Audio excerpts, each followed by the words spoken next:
Seja bem-vindo a esta pequena apresentação do módulo independente de monitoramentos estatísticos diversos do software Quality Index.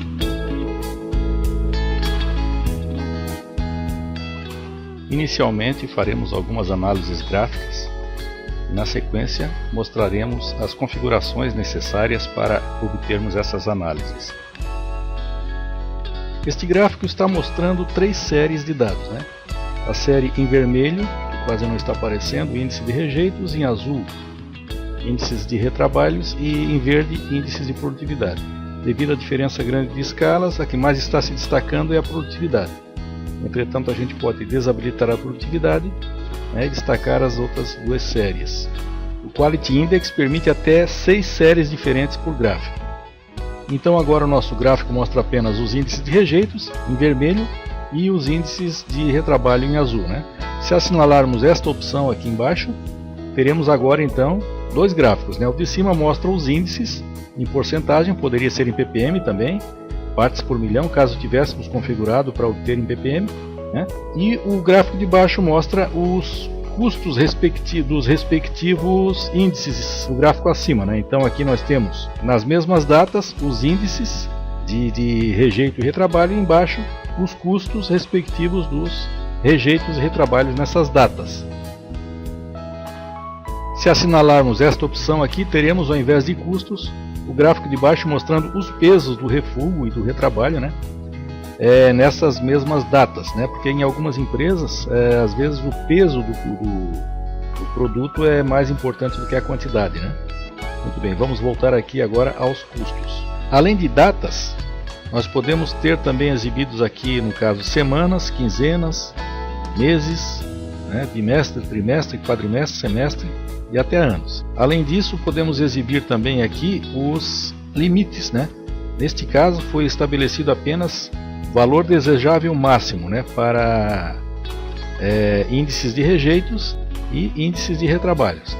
E quando a gente muda o período de exibição, de semanas, datas, etc., os limites também se ajustam, eles se acumulam ou não, conforme o período de exibição que a gente está considerando. Podemos exibir também aqui o número da amostra ou registro, mas vamos voltar para a nossa base da apresentação, que é o gráfico de datas. Vamos retirar aqui os limites que a gente colocou e vamos ficar apenas com o nosso gráfico considerando datas. Vamos ver o que acontece quando a gente clica sobre o gráfico. Neste caso, o nosso gráfico ele assinalou aqui a primeira opção de exibição, que é áreas. Então ele está exibindo aqui os índices de rejeitos e retrabalhos por áreas. Ele está exibindo os códigos das áreas, e podemos exibir então aqui os nomes das áreas. Então temos aqui fundição, estamparia e usinagem, cada uma com seus respectivos índices de rejeitos e retrabalhos e com seus respectivos custos de rejeitos e retrabalhos. Muito bem.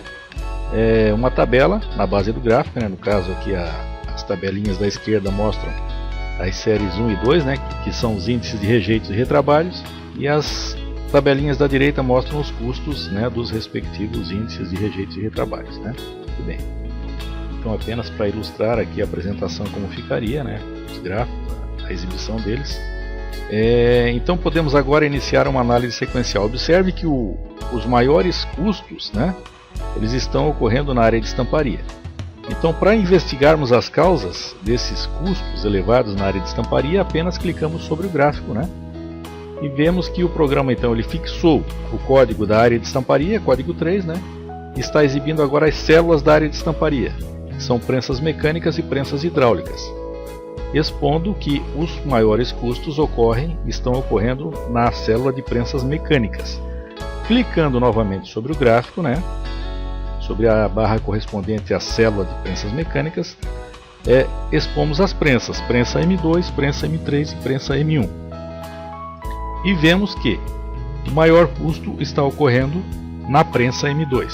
Para investigarmos as causas desses custos elevados na prensa M2, clicamos sobre as respectivas barras no gráfico e obtemos aqui então os produtos que são produzidos nessa prensa M2, anel dentado, tampa do recalque e anel do suporte.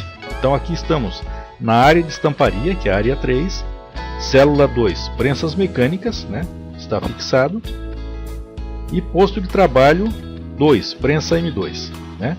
Estamos expondo então aqui os produtos produzidos na prensa M2 e verificamos que os maiores custos estão ocorrendo, as maiores perdas estão ocorrendo no anel dentado. Para sabermos as causas, clicamos sobre a barra no gráfico e expomos os defeitos do anel dentado, no caso riscos e ranhuras, e verificamos que a maior causa de perdas na produção do anel dentado são riscos. Para investigarmos as causas de riscos, clicamos sobre o gráfico e o programa vai expor então um banco de dados onde já vem a pesquisa efetuada sobre o problema riscos, né? Então todas as causas e soluções que envolvem riscos estão nesse banco de dados e são mostradas para o analista, né? Aqui o analista pode, além de riscos, utilizar outras palavras-chave como peça arriscada, etc., né? E sempre vai obter então aqui as causas e soluções. Esse banco de dados ele é alimentado pelos analistas da qualidade ou de processos, né? À medida que os problemas vão sendo detectados e resolvidos, para que futuras equipes, futuros analistas não precisem estar reinventando a roda, né? Eles podem ter um local, no caso este banco de dados de causas e soluções do Quality Index, aonde pesquisar, né? Aonde procurar as causas e soluções dos problemas.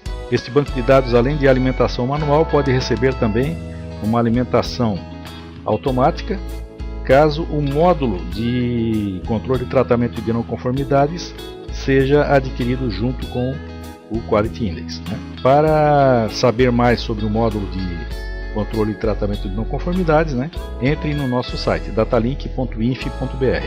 Então vamos ver agora como foram feitas as configurações que nos permitiram a obtenção desses gráficos, né? E a efetuação dessas análises.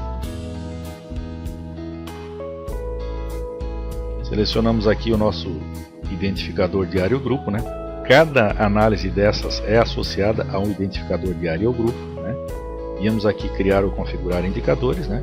E chegamos na tela de configuração de indicadores estatísticos. Temos aqui o nosso identificador de área ou grupo, né? Que no caso foi selecionado a área de produção. Podemos cadastrar quantos identificadores quisermos aqui, né?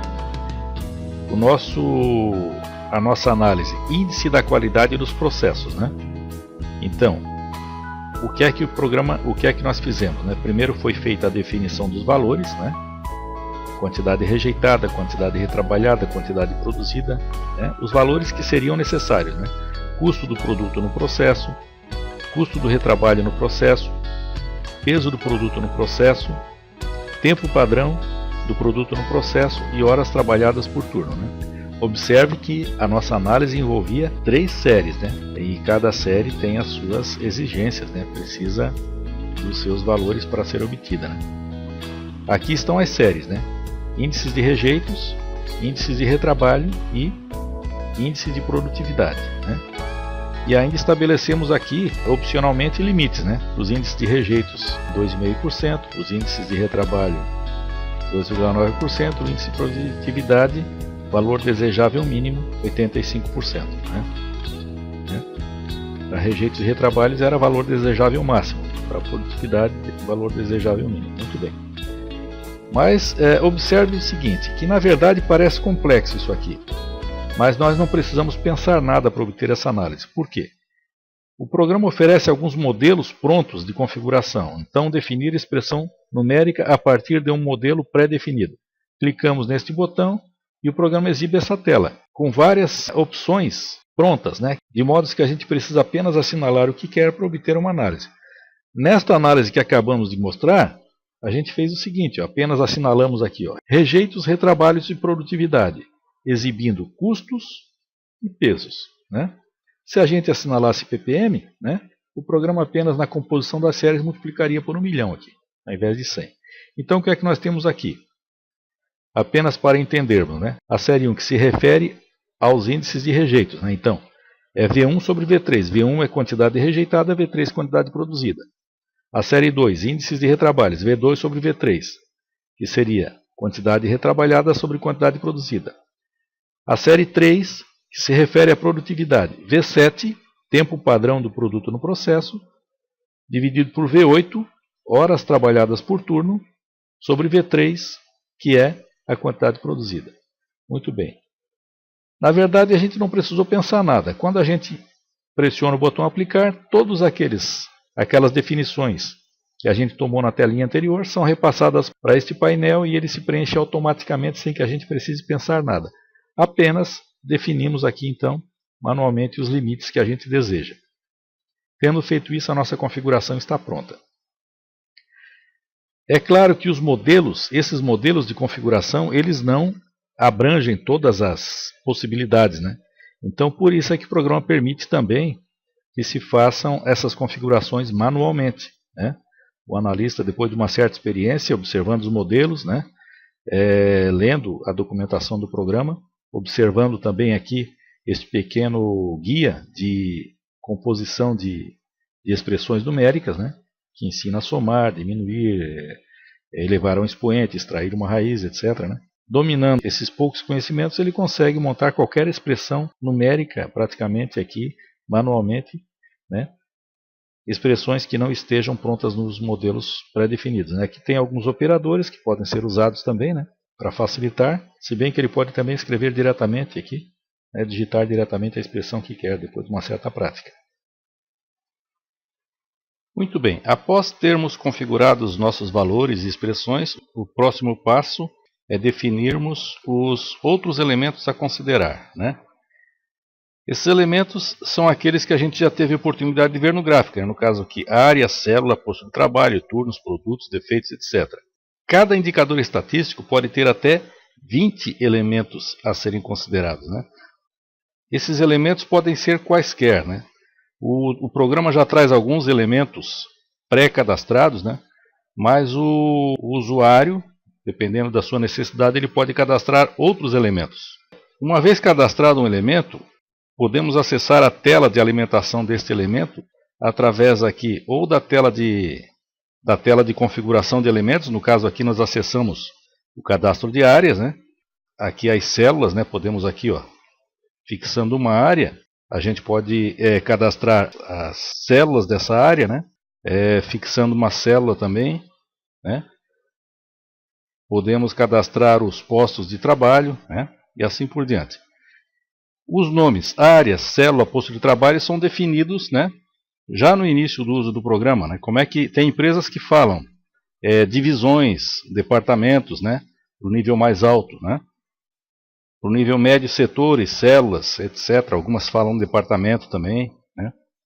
O nível mais baixo, postos de trabalho, setores, células, outro, né? Então, uma vez definida essa nomenclatura, né? A tela de alimentação de dados de áreas estará pronta. Agora veja o seguinte, aqui na hora de chamarmos as áreas, né? O que é que a gente faz? A gente chama por locais vinculados, né? Se chamamos locais vinculados, se clicamos aqui e o cadastro de áreas, células e postos de trabalho já estiver preenchido, né? Automaticamente o programa já vai preencher aqui esses três campos, né? Temos aqui o cadastro de turnos, né? Uma vez que a gente defina que o turno vai ser um elemento a ser considerado, né? O programa já prepara a telinha dele de alimentação. Aqui temos o cadastro de produtos, né? E veja que aqui já temos todas as outras variáveis, né? Custo de produto, custo de retrabalho. Então, para cada código de produto, a empresa, conforme a sua necessidade, ela pode preencher também esses campos aqui e depois pode usá-los como valores ocultos, né? Para fazer os mais diversos cálculos. Defeitos também, temos aqui a telinha de defeitos, né? De cadastro de defeitos. Esses botões de alimentação de itens, de elementos adicionais, eles também aparecem depois na tela de alimentação de dados. A ordem de colocação a ordem de seleção desses elementos adicionais, ela não importa. Só tem duas exigências. O primeiro elemento, quando entra hora, né, o elemento hora, ele tem que ser o primeiro, né? Na sequência, quando entra locais, tipo aqui os locais vinculados, se não tiver hora, eles devem ser os primeiros elementos. Ou então, eles devem ser selecionados logo em seguida ao elemento hora. Os demais elementos adicionais não importa a ordem, né? Eles podem ser selecionados em qualquer ordem. Muito bem. Uma vez tendo concluído todo esse processo de configuração, definir os valores, as expressões numéricas, os elementos adicionais. Então, podemos acessar já a tela de alimentação de dados. Temos aqui o nosso identificador de área ou grupo, o nosso indicador estatístico que estamos trabalhando, o índices da qualidade do processo, e podemos acessar a nossa tela de alimentação de dados, que ela se autoconfigura conforme as configurações que a gente faz. Então aqui estão os elementos adicionais que a gente selecionou, e aqui os elementos alimentados manualmente, que a gente definiu nas expressões, e a tela está pronta aqui. Todas as listagens dos elementos adicionais estão aqui, os botões para alimentarmos os elementos adicionais também, os itens dos elementos também estão aqui. Aqui à direita nós temos essas caixinhas de seleção que elas são interessantes pelo seguinte: se a gente está alimentando um determinado indicador estatístico e ele começa a se repetir, o código dele começa a se repetir, se a gente assinalar essa caixinha à esquerda dele, ele fixa o código na tela. E sempre que a gente pressiona o botão de inserir novos registros, esse código não muda, não precisa ser redigitado. E assim pode ser feito com todos eles. Durante o processo de alimentação dos registros, o programa já vai, em tempo real, calculando, conforme as expressões que a gente definiu, ele já vai calculando os resultados. E se algum dos limites que a gente definiu lá nas configurações for ultrapassado, o programa automaticamente envia e-mails de alerta a usuários pré-configurados para que eles possam tomar ações imediatamente.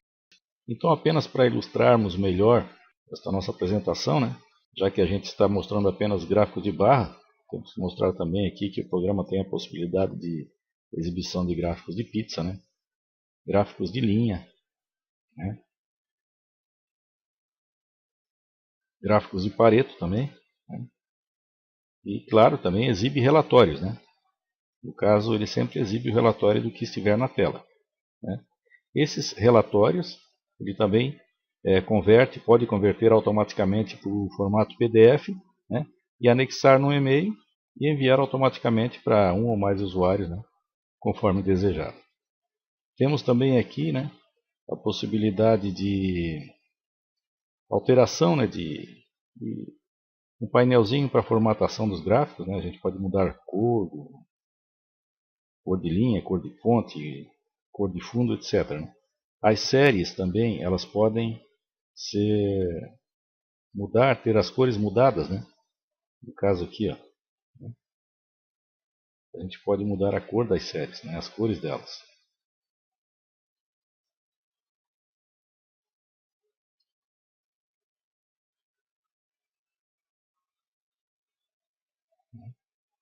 E quando a gente exibe tudo simultaneamente, elas vêm já com as cores novas.